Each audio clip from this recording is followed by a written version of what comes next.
দুদিন ধরে মহারাজ অসুস্থ ছিলেন, আজকে অতঃপর আসবেন।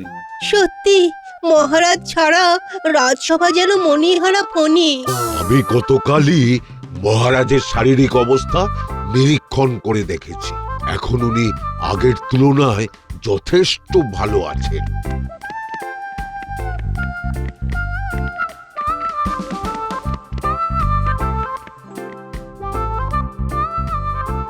মহারাজ, আপনি রাজসভা সামলাতে পারবেন তো? হ্যাঁ হ্যাঁ রানী, পারবো পারবো, তুমি খামোখা চিন্তা করো না। আর সবাই তো আছে, কোনো সমস্যা হবে না। দেখুন মহারাজ, কোনো কিছুতে অসুবিধে বোধ করলে আপনি বরং ঘরে চলে আসবেন। যদি তেমন কোনো সমস্যা মনে হয়, আমরা মহারাজকে অন্দরমহলে দিয়ে আসব। আচ্ছা ঠিক আছে। অনেকদিন পরে তোমাদের সবার সাথে দেখা হয়ে খুব আনন্দ হচ্ছে। তা তোমরা সবাই কেমন আছো বলো? এতদিন খুবই চিন্তিত ছিলাম মহারাজ, আজকে ভালো আছি। এবার যেই কাজগুলো আমাদের আগে করতে হবে সেটা শোনো। বলুন মহারাজ। আমি একটা স্বাস্থ্য শিক্ষালয় বানাতে চাই, যেখানে তরুণ ছেলেদের কবিরাজি চিকিৎসা শেখানো হবে। সাধু সাধু এটা মহারাজ একটা খুবই ভালো চিন্তা। এরকম ভাবে রাজ্যে যদি কবিরাজ বৈদ্যের সংখ্যা বাড়তে থাকে, তাহলে সাধারণ মানুষজনকে আর রোগের ভয়ে চিন্তা করতে হবে না। আর আমারও অনেকটা মাথা থেকে চিন্তা কমবে। আচ্ছা তাহলে গোপাল, আমি বরং আজকে দুপুরে তোমার সাথে স্বাস্থ্য শিক্ষালয়ের খরচপাতি নিয়ে আলোচনা করব, কেমন? আচ্ছা মহারাজ। সব সময় গোপাল আর গোপাল। না, এর একটা চিরস্থায়ী সমাধান করতেই হবে।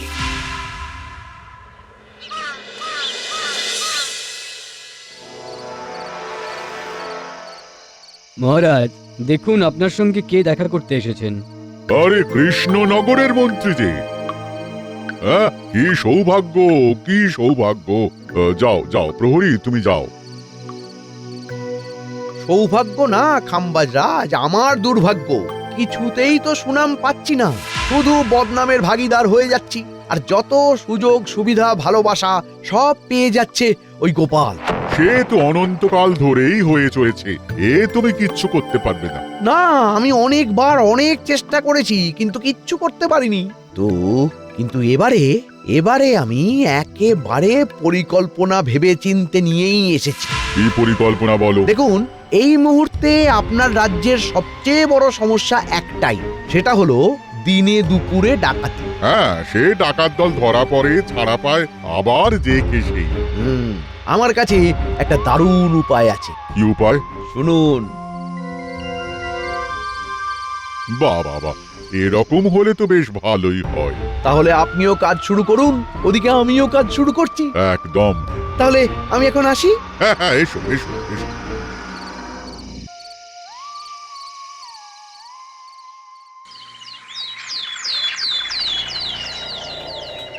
বুঝলে গিন্নি, কাজ হয়েছে। এবার তোমাকে যা যা বলবো তুমি তাই তাই করবে। আগে বলো, কালকে দুপুর থেকে তুমি কোথায় ছিলে? সব বলছি, শোনো।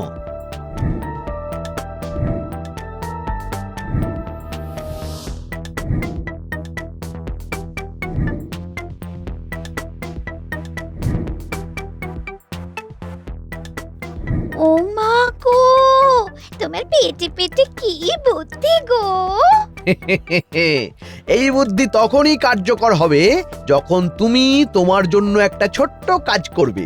কি কাজ বলো বলো?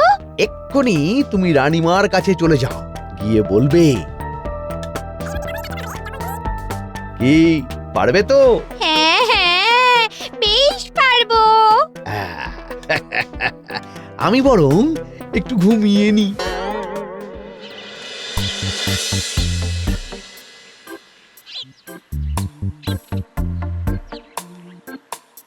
আরে আরে, মন্ত্রীমশাইয়ের গিন্নি না? সকাল সকাল এই রাস্তা দিয়ে যাচ্ছে কোথায়? আরে গিন্নিমা, সুপ্রভাত। সকাল সকাল আপনি এদিকে? কেন, আমি আসতে পারি না? না আসলে মানে এদিকে তো রাজবাড়ি যাওয়ার পথ। রাজবাড়িতেই তো যাচ্ছি, একটু রানীমার সঙ্গে দরকার আছে। ও আচ্ছা, বেশ বেশ।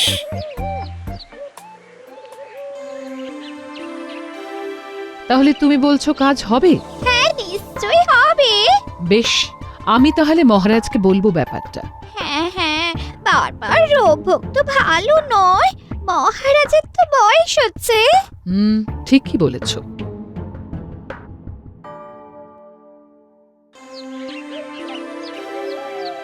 আচ্ছা সবাই শোনো, আগামী পূর্ণিমার দিন রাজসভা ছুটি থাকবে।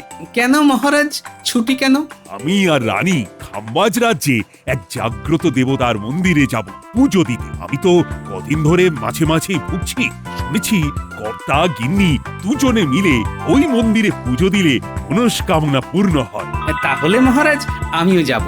আমার গিন্নির অনেক দিনের ইচ্ছে আমাদের পাকা বাড়ি হবে। গোপাল, তোমার সব কিছুতে মাথা গলানোর তো কোনো দরকার নেই। মহারাজ রানীমার ব্যক্তিগত ব্যাপারে তুমি ঢুকতে যাচ্ছ কেন? তোমার যেতে হলে আলাদা যাও। না না, আলাদা কেন যাবে? তুমিও আমার সাথে যাবে। তবে ওই মন্দিরের কিন্তু অনেক নিয়ম কানুন আছে। কি নিয়ম মহারাজ?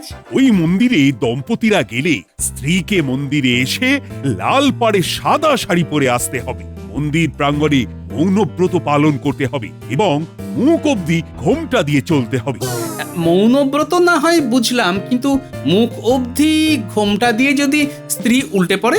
সেই জন্যে সব সময় ওখানে থাকাকালীন স্ত্রীর কর্তব্য স্বামীর হাত ধরে থাকা, আর স্বামীর কর্তব্য স্ত্রীকে ছেড়ে না যাওয়া। আচ্ছা মহারাজ, বুঝতে পেরেছি। আর দুজন প্রহরীকে নিয়ে নেব। মহারাজ, কাল বাদ পরশুই তো পূর্ণিমা। গোপাল, তুমি তোমার গিন্নিকে নিয়ে রাজবাড়ির সামনে চলে এসো।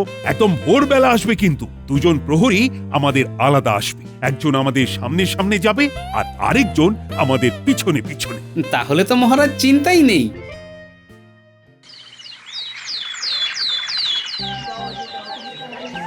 চলো গিন্নি, চলো।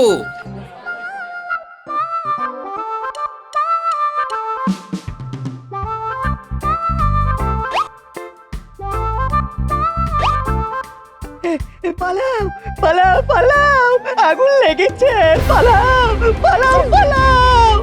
এই, এই, এই, মহারাজ চলুন চলুন, সাবধানে চলুন। আমরা বরং আমাদের গাড়ির কাছেই চলে যাই। হ্যাঁ হ্যাঁ, তাই চলো তাই চলো।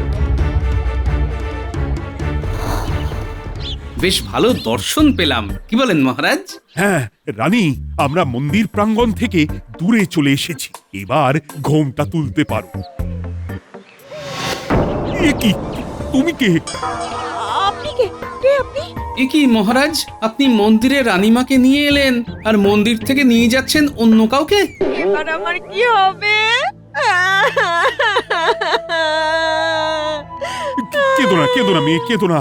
প্রহরী, তোমরা দেখো তোমাদের রানীমা কোথায়। আচ্ছা মহারাজ।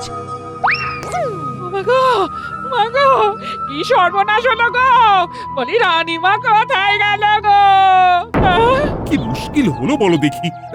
তুমি আমার হাত ধরলে কি করে?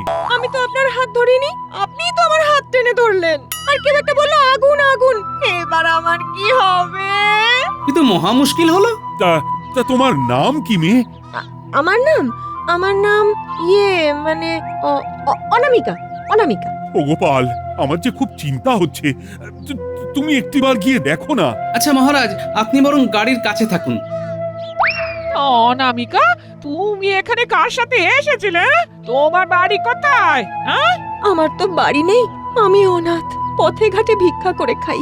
একদিন এক দয়ালু ব্যক্তির আমাকে পছন্দ হয়, উনি বললেন আমাকে বিয়ে করবেন।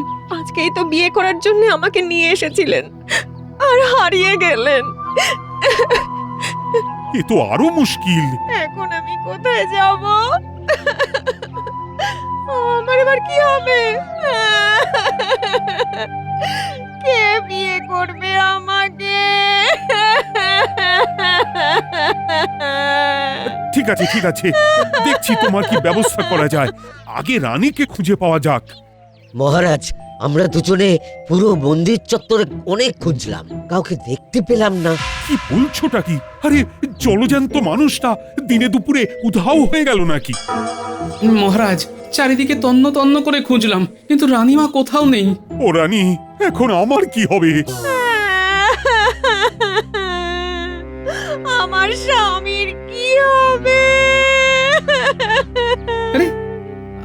আপনার স্বামীর নাম কি?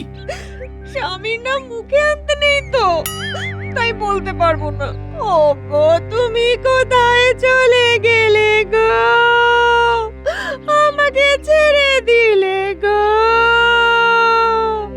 মুখে যখন আনতে নেই তখন লিখে দাও একটা কাগজ কলম আনছি।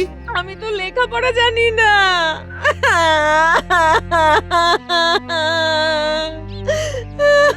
মহারাজ, অনেক বেলা হতে চললো, আমরা বরং একটা কাজ করি, আমাদের প্রহরীদের বলি খাম্বাজ রাজকে একবার এই বিষয়টা জানাতে। তিনি যদি কোনো সাহায্য করেন। তাহলেই হয়েছে। ও রানী, তুমি কোথায় গেলে? ওই প্রহরী, বলো গোপাল দাদা। তোমরা দুজন এই রাজ্যে আপাতত থেকে যাও, রানীমাকে খুঁজে বের করার চেষ্টা করো, ঠিক আছে? ও গো, আমার কি হবে গো? আমার স্বামীকে খুঁজে দাও গো। আমার স্বামীকে খুঁজে দিন না। তোমাকে তোমার স্বামীর নাম বলতেই হবে, সেই যাই হোক, নইলে খুঁজতে পারবো না। আমি তো ওনাকে বাবু বলে ডাকতাম, ভালো নাম তো জানি না। প্রহরী, তোমরা এনার বাবুকেও খোঁজার চেষ্টা করো, এনার কাছ থেকে জেনে নাও তাকে কেমন দেখতে। বলুন দিদি ভাই। মহারাজ, এবারে আমরা কি রাজবাড়ির দিকে এগোবো? তাই চলো, আমি আপাতত যাই, কালকে আবার বেশ কিছু প্রহরীদের পাঠাবো। আমার কি হবে? আমার কি কোনো গতি হবে না? আমার মতো একজন অবলা নারীকে এভাবে ছেড়ে চলে যাবেন? তুমি রান্না করতে পারবে? হ্যাঁ, সব পারবো, শুধু আপনি আমার স্বামীকে খুঁজে দিন। ঠিক আছে, আমার দুজন প্রহরী তো খুঁজছে, তুমি আপাতত আমার রাজবাড়ি চলো, তারপর দেখছি কি করা যায়।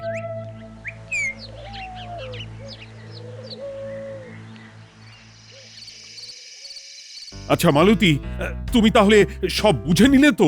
আমি অনামিকাকে রাজবাড়ির নিয়ম নীতি সব শিখিয়ে দেব। হ্যাঁ। মালতী, তুমি খাবার দাবার মহারাজকে দেওয়ার আগে ওই নুন ঝাল ঠিক হয়েছে নাকি একবার দেখে নিও। আচ্ছা। চলুন মহারাজ, অন্দরমহলে চলুন। আর আমার মুখে কোনো স্বাদ নেই গোপাল, আর তুমি নুন ঝাল স্বাদ হয়েছে কিনা দেখতে বলছো? আমি স্বাদের জন্য পরখ করতে বলিনি মহারাজ, একজন অচেনা অজানা মেয়ে হঠাৎ চলে এলো, নিঃশ্বাসের বিশ্বাস নেই, তাকে কি করে বিশ্বাস করি বলুন তো? হ্যাঁ, তাও ঠিক। ওর সব কথাই তো ভাষা ভাষা, গোল গোল, না নিজের স্বামীর নাম জানে, না জানে কোনো ঠিকানা। তাই কদিন একটু এই চোখে চোখে রাখতে হবে মহারাজ। আমারও তো চোখে রাখার সময় নেই গোপাল, রানীকে খুঁজে পেতে হবে, আমাকে নিজে গিয়ে দেখতে হবে, পারলে তুমি একটু খেয়াল রাখো। আচ্ছা মহারাজ।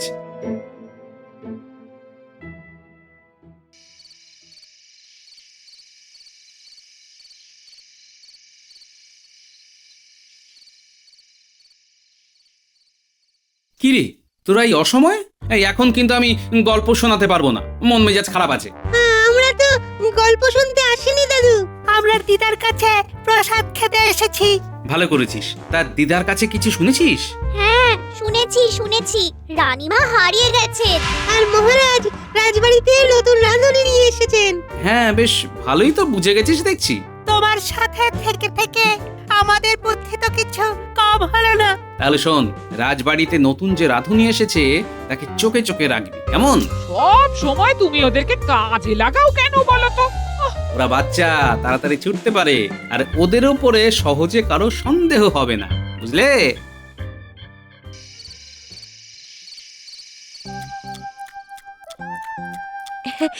রান্না কেমন হয়েছে মহারাজ? রান্নার হাত তো তোমার বেশ ভালোই দেখছি, তা এত ভালো রান্না করা শিখলে কোথায়? আমার তো থাকার কোনো ঠিকানা নেই, আগেই বলেছি মহারাজ, তাই মাঝে মধ্যে এক ভোজনালয়ে রান্নার কাজ করতাম। তো সেই ভোজনালয় কি খাম্বাজ রাজ্যে? মানে হ্যাঁ মহারাজ। কি নাম সেই ভোজনালয়ের? অনেকদিন আগের কথা তো, রসনালয়।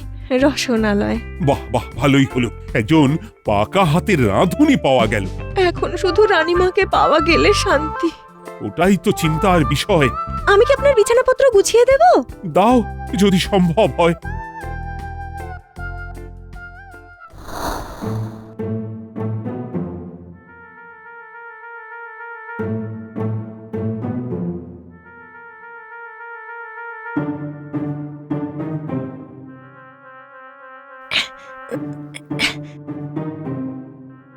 এই তো পেয়েছি। তাহলে তথ্য অনুযায়ী এটাই রাজবাড়ির সিন্দুকের চাবি।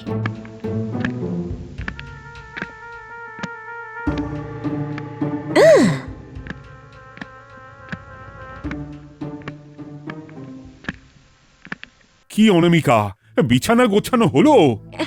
এই তো করছি। ব্যাস ব্যাস ব্যাস, হয়েছে হয়েছে। আমার এখন আর ঘুম আসবে না। কি জানি রানী কেমন আছে। মহারাজ, আমি গরিব অবলা মেয়ে হয়ে আপনাকে একটা কথা বলবো। হ্যাঁ বলো। কথাটা হয়তো আপনার কাছে উপদেশের মতো শোনাবে। আরে ভনিতা না করে বলো।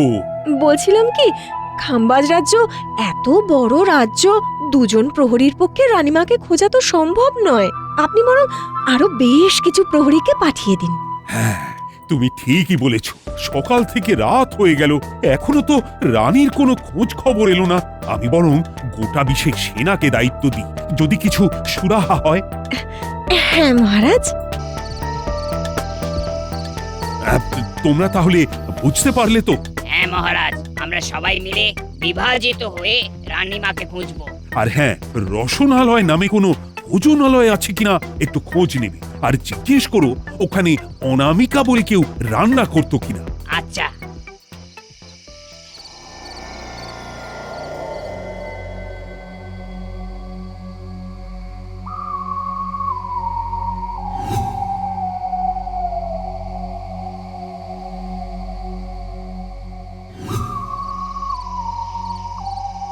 ওই দেখ, রাজবাড়ির পিছন থেকে কোনো একজন মহিলা মনে হয় বেরোলো। হ্যাঁ তাই তো, চল আমরা আড়ালে আবডালে পিছু করি। হ্যাঁ চল চল। কাজ হয়েছে তো? আগে হ্যাঁ, আপনার কথা মতো সিন্দুকের চাবি মহারাজের বিছানাতেই ছিল। এই নিন সাবান, এতে ছাপ তুলে এনেছি। বাহ বাবা, তোমার বেশ বুদ্ধি আছে। ছুঁচ হয়ে ঢুকেছি, হাল হয়ে বেরোবো। আগামীকাল রাতে আমার দলের ডাকাতরা রাজবাড়ি আক্রমণ করবে। কিন্তু রাজবাড়িতে তো অনেক প্রহরী আছে। তাদের সবাইকে বুদ্ধি করে বাইরে পাঠিয়ে দিয়েছি। আমার ডাকাত দল আসবে, ডাকাতি করবে, সোনাদানা ভাগ হবে, তারপর এ রাজ্যের রানীর মুক্তি। বাহ, খাম্বাজরাজ তো তোমাকে সব শিখিয়ে পড়িয়ে দিয়েছেন। আমি যদি রাজা হতে পারি তাহলে তোমাকেও রাজসভার সদস্য করে দেব। ঠিক আছে ঠিক আছে, আমি এখন আসি। গোপাল দাদুকে এক্ষুনি জানাতে হবে।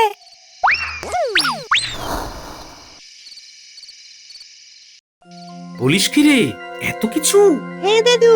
না, ভোরবেলায় মহারাজের সাথে কথা বলতে হবে।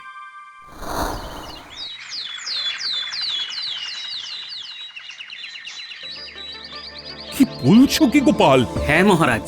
কিন্তু যদি এত ডাকাত একসঙ্গে আক্রমণ করে, আমি আমি সামলাবো কি করে? ডাকাত রানী তো আমাদের কাছে আছে, এরপরে যা করবে ওই করবে। আপনি আজ দুপুরেই মন্ত্রী আর ডাকাত রানীকে কারাগারে বন্দি করুন। বেশ বেশ। এ কি মহারাজ, আপনি আমাকে বন্দি করলেন কেন? আমি কি দোষ করেছি? আমার রানী মুক্তি না পেলে ডাকাত রানীকে শুলে চড়ানো হবে। সাথে আমাদের মন্ত্রীকেও। ও মহারাজ, আরে আমাকে ফাঁসানো হচ্ছে, আমি কিচ্ছু করিনি। কাল রাতে বটতলায় আপনাদের দুজনের বৈঠক আমার বানর সেনারা শুনে নিয়েছে। হয়ে গেল। এবার বলো ডাকাত রানী, তুমি কি চাও? তোমাকে শুলে চড়াবো আর আমার রানীকে মুক্তি দেবে? ভুল হয়ে গেছে মহারাজ, আমি লোভের বশে এই পরিকল্পনায় পারিয়েছিলাম। তাহলে এক্ষুনি চলো তোমার ডেরায়। আমাকেও ছেড়ে দিন না মহারাজ। তুমি এখানেই থাকবে আজ থেকে চিরকাল।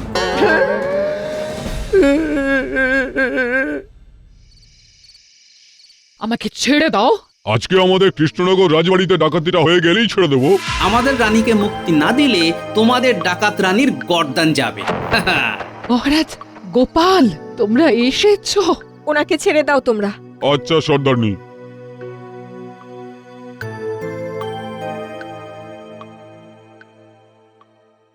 তাহলে রানীমাকে শেষমেশ খুঁজে পাওয়া গেল। হ্যাঁ, এবার আমার কাছে সবটা একেবারে জলের মতন পরিষ্কার। কি মহারাজ?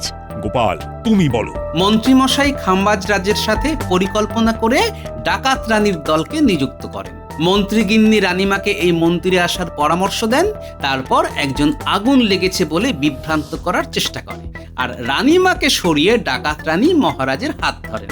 আর তারপর ডাকাত রানীর রাজবাড়িতে রান্না করা, সিন্ধুকের চাবি নকল করা, ধরা পড়া আর তোমার মুক্তি।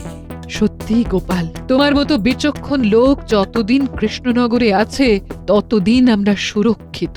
সব কথা কি এখানেই বলবেন? চলুন এবার ফেরা যাক। হ্যাঁ হ্যাঁ, চলো চলো চলো।